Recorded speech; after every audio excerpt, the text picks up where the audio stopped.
for coming and joining us. This is, I'm sure you've all met our new fire chief, who's not so he wants to go. Yeah, it's amazing like that. Yeah. But Chief Fred Mitchell Jr. has joined the department. It's been wonderful to get to know him, and he's been a fabulous resource for us and a wonderful resource for our folks in the community. And so part of what he would like to talk to us today about is some of the initiatives that he's got planned to help keep everybody safe at home. So thank you so much for the work and for coming. Thank you. It's a pleasure to be here. Thank you for having me this morning. We'll kick this off now. Oh, absolutely. Well, good morning. How are you? Never better.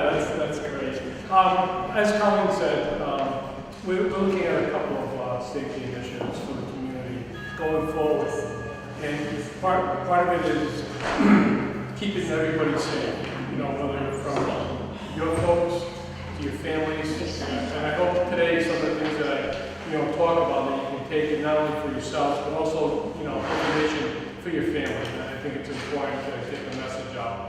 The fire service has changed throughout the years, and we're getting more into a preventative type, message out there. And also including in that is keeping people safe at home, whether we're talking about medicals or we're talking about fire safety. So it's kind of one and the same. So we look at it as home safety. Okay. First thing I'm going to touch on is smoke detectors. This year, the NFPA, which is National Fire Protection Agency, comes out with their message once a year for the fire prevention program that they kick off in October. They designate a week as Fire Prevention Week, but fire prevention is not just in October. It's 365 days a year, okay? Every day we should be practicing fire safety in some shape or form. This year here, smoke detectors, and which we all have them. They're an important part of our, home because it's an early warning sign that there is a fire in your home. Especially when you're sleeping or you're in another room watching TV, or you might be outside doing something, and the smoke alarms are going off. Okay, and what it is manufacturer recommendations that every 10 years you change out your smoke detectors, regardless if they work or not. That's important. A lot of people don't realize that. Okay, you press the button, you test it once a month, and hey, it goes off. Well, we're testing the power. Each smoke detector has a sensing unit inside the unit itself. And what the manufacturer is saying, after 10 years, they're not guaranteeing that detector is going to work as efficiently and as effectively as it did when it was new. So you pull down the detectors, you look at the date, and it shows the manufacturing date. 10 years later, they're saying they should be discarded, you put new ones up, okay? And that's something that, for your age group, is we can come and help you. Call the station, we come down, we'll be more than happy to check your smoke detectors out. You schedule an appointment, and I'll send a couple of guys down to help you check them. If you need to get new ones, we'll assist you with installing them. It's all about being safe, because the last thing we want is for you folks to be on the ladders.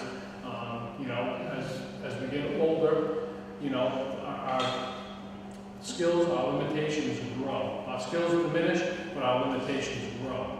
Okay, and it's important to not be afraid to ask for help, as we all are. Stubborn in we are stubborn. Let's face reality. I don't consider myself old. I just refer to myself as seasoned. But it's only a number. It's only going up, and someday I'm going to get to that number where my limitations are going to be limited, and I'm going to have to look in the mirror and say, I need help. Okay, so don't ever hesitate to do that. And we're going to be coming out with a community-wide initiative, that home fire safety service.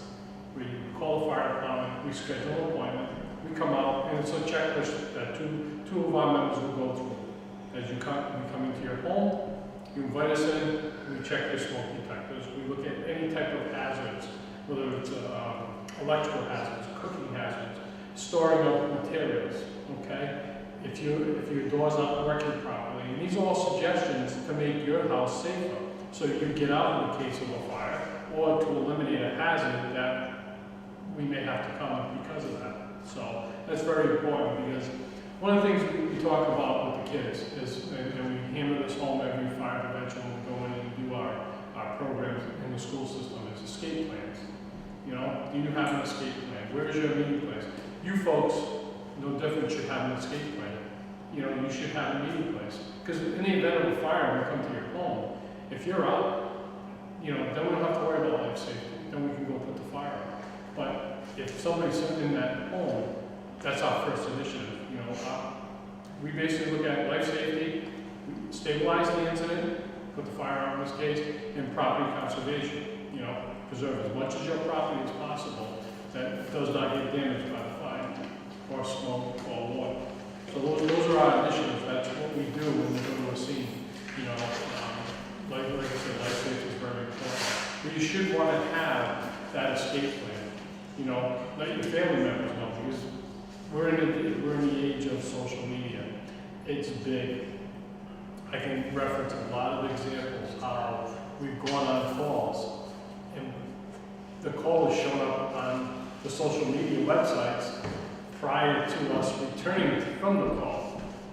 So word of mouth, we're a small town here, and you know, God forbid if something happens, it's good. You're gonna, your family or some of your friends are gonna know that very quickly. So that's important to have that escape plan. Okay.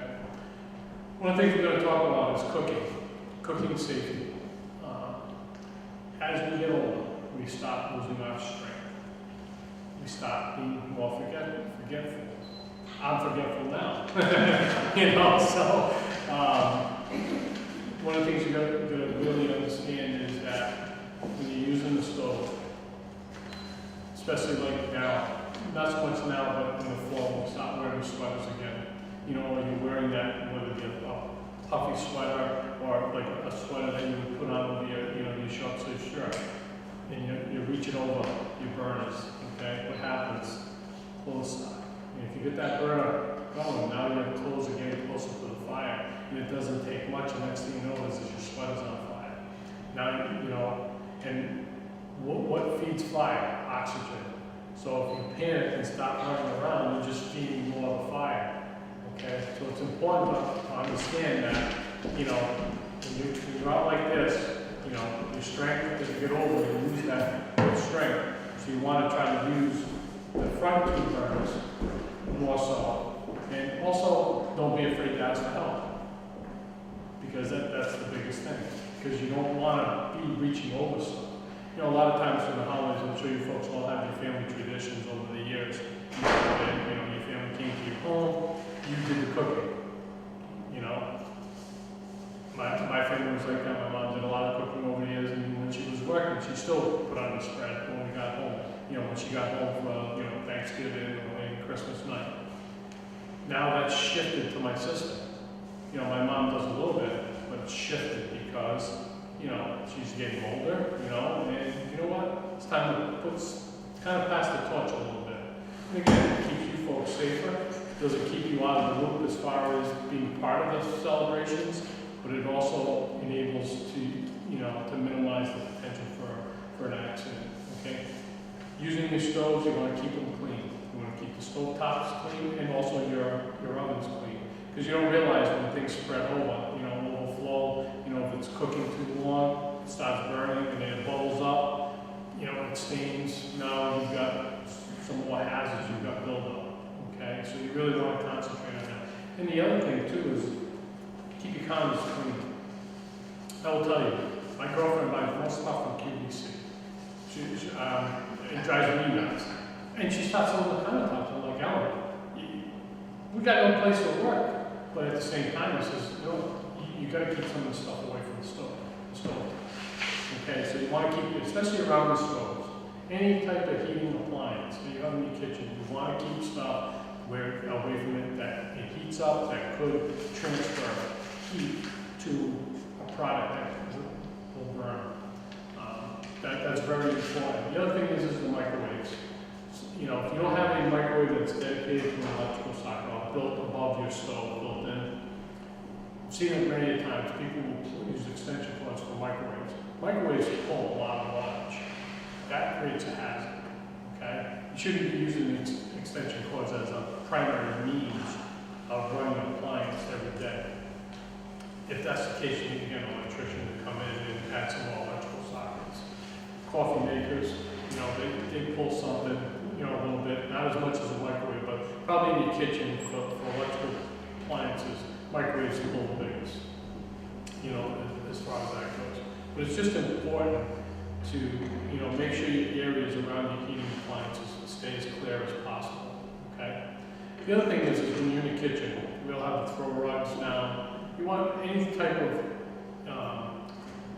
rug that you put down, you want to make sure it's going to stay and not be movable, because you can slip and fall. You know, if you don't have your slippers on, your shoes on, and you've got socks on, you know, depending how your flooring you have, that could create a problem, okay? You could end up with a pan in your hand and lose your footing, lose your balance, and next thing you know is the pan goes one way, you go another way, you know, and figuring if it's hot, you're going to have, you know, potential for burns, okay?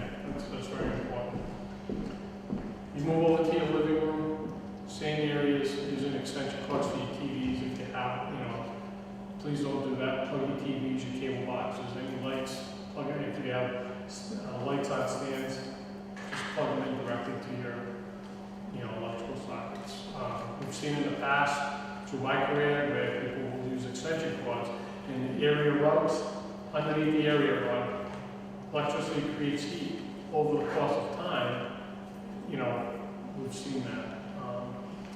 Same thing, you know, when you look at your area rugs throughout your house, as I alluded to a minute ago about your kitchen, any type of area rugs, try to be cognizant. Don't be afraid to maybe put like some, you know, maybe double-sided tape so they don't slide. So, you know, when you go walking through your home, you don't slide off of them while they don't kick. If you notice when we get to the scene on a medical call, we will take those rugs and we'll push them off to the side because we don't want our guys, you know, getting breath blowing out of the knee, you know, and it has happened in the past. So with those area rugs, those are things that you need to, you know, be cognizant of. Basically, you know, your bedrooms, you know, again, no use of extension cords. You really want to look at, you know, with the rugs, you know, again, the sliding, you know, people put rugs by their beds, so when you get up in the morning, you're not hitting the cold floor. Because let's face it, we're getting away from the carpets and we're going back to the hardwood flooring throughout homes. So that's kind of, you know, coming back to the forefront over the last few years. So a lot of people have that, the hardwood flooring, so a lot of people will put down that area rug. So they're not walking on a cold floor when they first get up, you know, and put their slippers on, so before they go down, you know. The other thing too is, you know, if your bedroom's up on the second floor, just be careful coming down the stairs. You know, make sure your railing is very solid, you know, it's not pulling off the wall. You really want to make sure of that because again, you go to grab it and it lets go, and now you've lost your balance. You know, you're going to potential there for falling if you don't catch yourself. Okay. I was asked earlier about chimneys, your heating appliances. You should always have those surfaced before you use them, before the season. Your boilers, your chimneys and wood stoves should be cleaned by a professional. Your chimneys should be inspected once a year before you use them. And you shouldn't burn anything but what you're supposed to burn, you know, which is wood. I know some people will turn around, throw papers in there, and, you know, I've seen it a few times in my career, you know, where people burn everything in their chimneys. Because you get that buildup of creosote, and that's what's burning inside. It's the byproduct of what has burnt off. And what happens is it draws up, and if it's not burning properly or clean, it'll stop building up. The next thing you know is it clogs up the chimney, it backs up. You also want to make sure your flute's working properly, because if that lets go, it'll back up into your home, the smoke. So as long as you can see that the smoke, you have a good draft going up, that's going to ensure that you're burning your chimney and is operating properly and burning properly. So as far as that goes. So. basically, you know, the storage of chemicals, anything in your basement, you want to try to minimize that. You need to, you know, properly store it if you have any paints. If, you know, people store things in the basement, you know, tools, you know, paints, nuts, bolts. You know, again, you just want to make sure you're storing it properly, and also keeping your basement, you know, fairly neat and organized, and not loading it up, because some people do that. They just put everything in the basement, and next thing you know is, you know, you can't move in the basement. Because it's important for us, you need to be able to have access to your boiler, to your electrical, but also is every time you put stuff down, you're increasing your fire load throughout your basement, and you may not realize it, but you know, you could be sitting upstairs and there could be an issue in the basement, and next thing you know, there's a smoke detector going off, and you don't know why. So it's important. It's tough to hold on to things, to let go of things that you've held for a long time. We've all got it. You want to keep it organized as much as possible and try to minimize that. If you minimize your load in the basement, you're going to minimize your potential for a fire or any type of emergency as far as that goes. You know, as I alluded to at the beginning, the smoke detectors, you want to have one on every floor. You know, one in the basement, one on the main floor, and one upstairs. Depending how big your house is, you may need a couple more. Along with those smoke detectors, it's carbon monoxide detectors. As they say, it's a silent killer. CO detectors, standalone detectors, the manufacturers say every 5 years that you're supposed to replace it.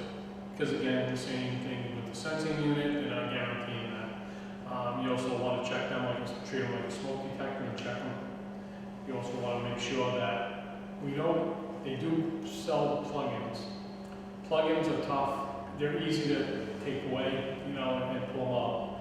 You want to make sure they're mounted, and also kind of stay away from that. We kind of shy away from that with the plugins. The best way to handle that is get what they call a combination smoke/CO detector. You pull one on every floor, you'll be covered. And again, when you replace one, you replace another. They're a little more money, however, you're not buying 2 detectors, so you're saving in the long run. So you're not going out buying two detectors, okay? So, and the same thing if you have a garage, you know, kind of minimize everything. You know, you want to make sure that you can get in and out of the garage, you can get in and out of your car, you know. And also, you want to minimize everything because, again, potential for fire is there. One thing that's important, if you have a garage, whether your garage is connected, you know, as part of your home or it's a standalone, before you start the car up, you want to open the door.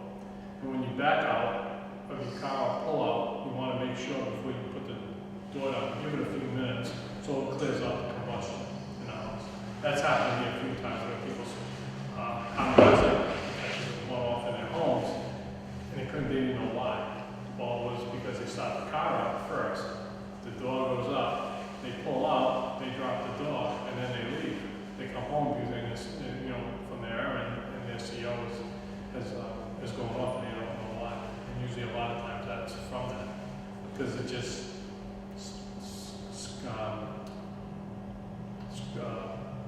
kind of creeps through the cracks.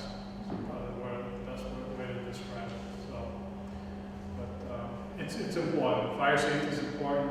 Can't stress that enough. And the other thing is I can't stress enough to you folks is don't be afraid to ask for help. As we get older, like I said, we lose our strength. You know, we lose our mobility. We're not moving as fast. We're moving slow. Don't be afraid to ask for help. Whether you call the fire department for help, or whether you ask a family member or a neighbor for help, please call for help. You know, or ask for help. It's important, you know, because we're all going to get there. You know, so, and I'm going to get there very shortly, so, over time. It's guaranteed, so it's important. But, like I say, it's easy to say that, but as we all are stubborn and set in our own ways, so am I, but it's just recognizing at that point, saying, you know what, I need the help. I don't have the strength to pick up that pot anymore. I don't have the strength to, you know, to go up and down the stairs anymore. So, you know, maybe I've got to readjust my living space in my home. Oh, I need to change the smoke detectors. I probably shouldn't be up on that because, you know, of your condition. position. So maybe I need to call a neighbor or ask a young, a family member or call the fire department. Because one thing, when you look at medication, when you're on, any medication that you take, it all has side effects. Those side effects could alter your decision making if you're just doing something simple as putting something in the microwave. Because of any medication you take, be cognizant of your side effects, okay, of that, or any allergies, okay, those are important as well. So, and if you're not feeling well, don't hesitate to call. Don't wait. It's better for us to come to your home, whether it be on a potential fire emergency or a medical emergency, and say, everything's okay, and everything will be fine. Or put it off a couple of hours, say, oh boy, I probably should have called those guys. That's what we're there for. It's better for us to come and say everything's okay, than it is for us to show up and say, oh boy, now we're already behind, now we're that much farther behind. So it's important. A lot of people, I hear it all the time throughout my career. I don't want to bother you guys. You're not bothering us. That's what we're there for. That's what we're there for. We're there to help. I've had 2 fires over the years. Yep. And both of them, the first thing I did was call a fire department. And then I went back and I got them both out by myself. That's okay. But nobody ever complained that I'd wasted their time. They were quite happy to arrive and find the situation under control. Absolutely. And one thing is we tell the kids, this should be for everybody. Your smoke detectors are going off, you get out of your home, you get out and you stay out. Do not go back in.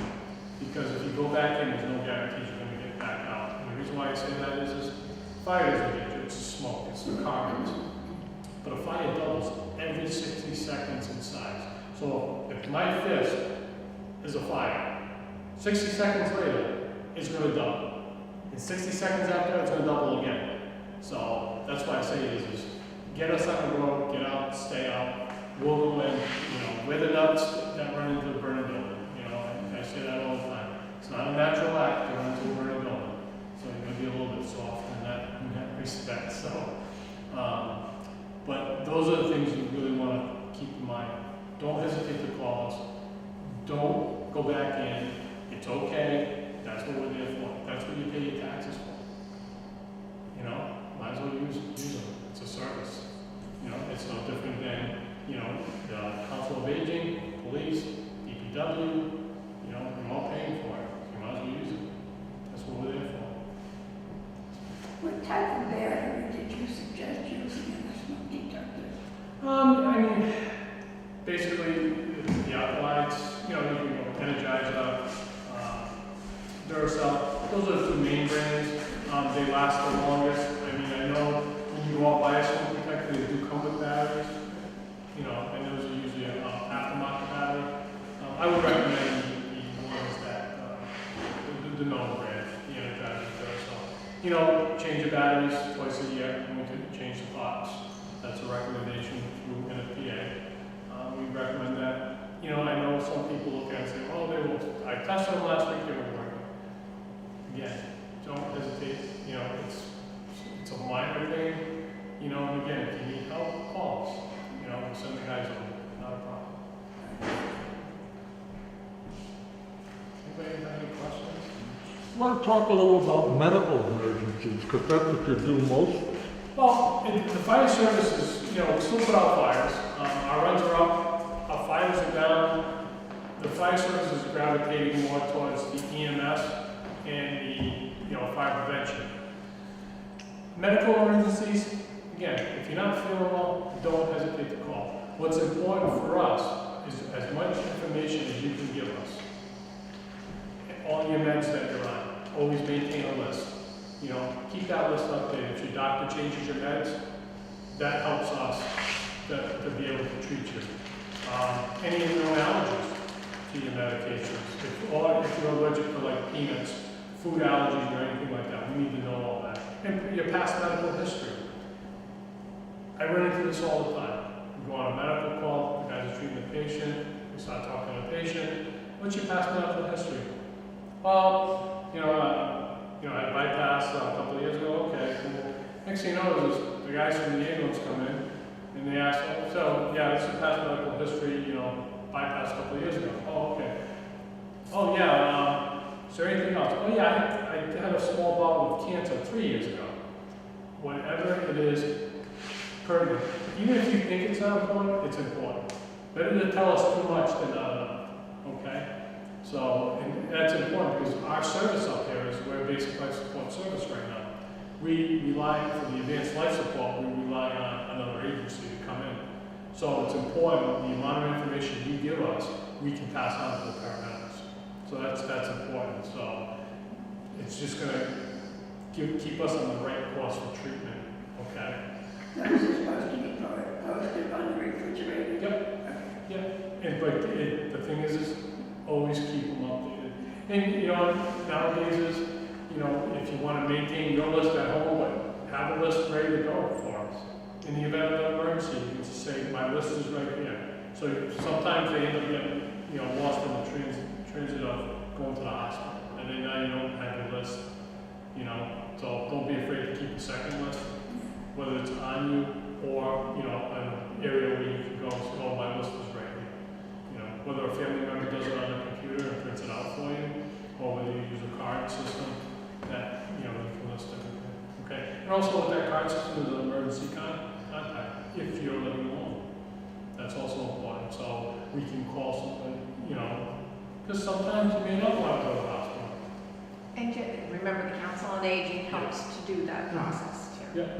Right. Yeah, colleague person with great resources, don't hesitate to use them, you know.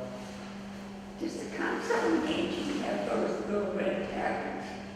Yeah, that's what I want to see. And we will update them, we will, you know, print them off on the computer. We can help with all that too, make their life easier. Because sometimes it may take that family member to convince you to go to the hospital. Yeah. Because nobody wants to go to the hospital. You know, sometimes, oh, I feel fine. Something happened, you down 911, you show up, and then now you feel better. Well, there's a reason why it happened, so you should go get evaluated, you know, and not wait to see if it happens again. But we can't force you to go to the hospital, so that's where it's good for us to have another contact that can convince the family member who loves you very much and wants nothing but the best for you, as long as with us, we're there to help and give you the best treatment. But at the same time, is make sure you're making the right decisions. I have a question. Say something happened to me, and I don't want to go to Newburyport Hospital. And I go to Salem, Mass. Within reason. If it's a critical condition, we have to go to the nearest hospital. I see. Okay, so because if you drive by 2 hospitals and God forbid something really truly happens to you, it makes things worse. The liability falls on the EMTs. No, if my lifeline goes off and I don't respond, Yep. it comes into the fire station. Yep, and we will respond, yes. And they'll go to my lockbox Yep. instead of breaking the door down. Yep, yeah, that's another thing, you know, sometimes, you know, we have to force entry. I mean, we try not to, you know, we're not there to damage property, but if we need to, pop the door to get in to make sure that you're okay, because we get no response. A lockbox is a good idea. So we have a key, it's an industry box, we have the key, so you put your house keys in it, you mount it on, you know, your home, we access the box, now we open the door, the front door, or side door, whichever door it's at, and we're able to gain that access. Where do you get the lock boxes? You can get it to the fire department. But you don't have a key to mine. Mine has a, Okay, so your lockbox you bought at the hardware store, is it a combination or? I don't remember where my son bought it. Okay. Yeah, it's a Yeah. combination. Yeah, so that would be a more cost-effective way, is going that route, you know, so what we do is with the address when it comes up, we can put the code with that, so the dispatcher can get the code to the EMPs, and then just down the areas, we're not forcing entry. So if you don't come to the door, we have that box, it would be duly noted, you know, that there is a lockbox there.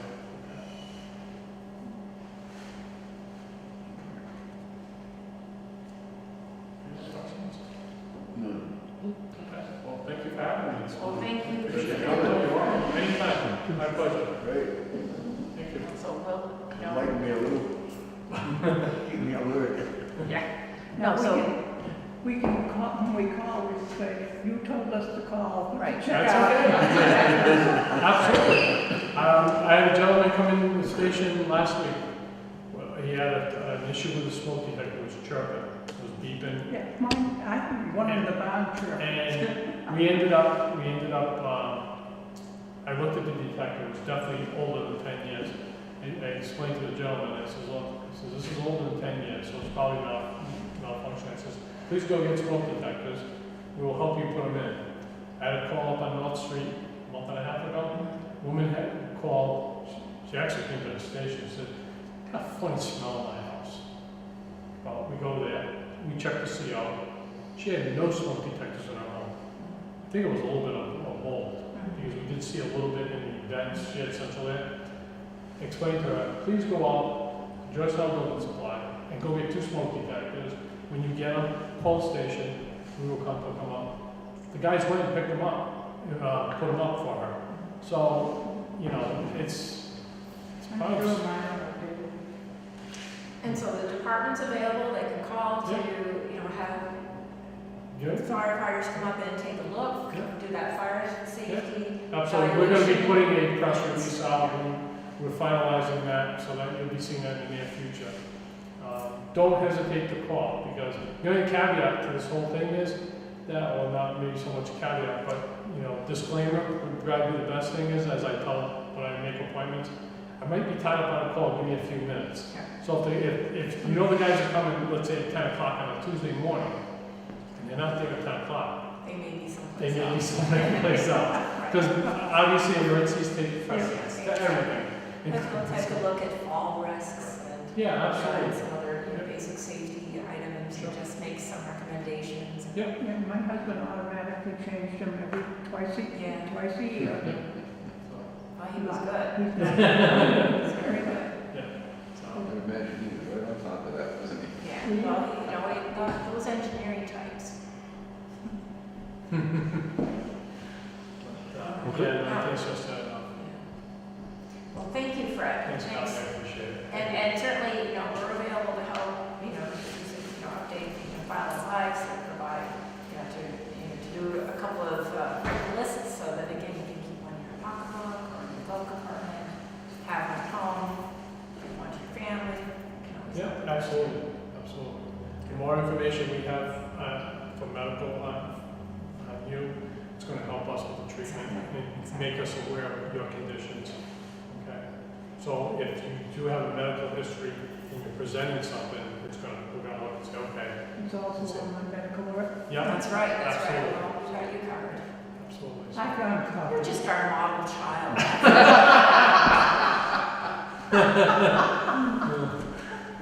Thank you so much, You're Fred. welcome. Thank you, thank you. Good to see you.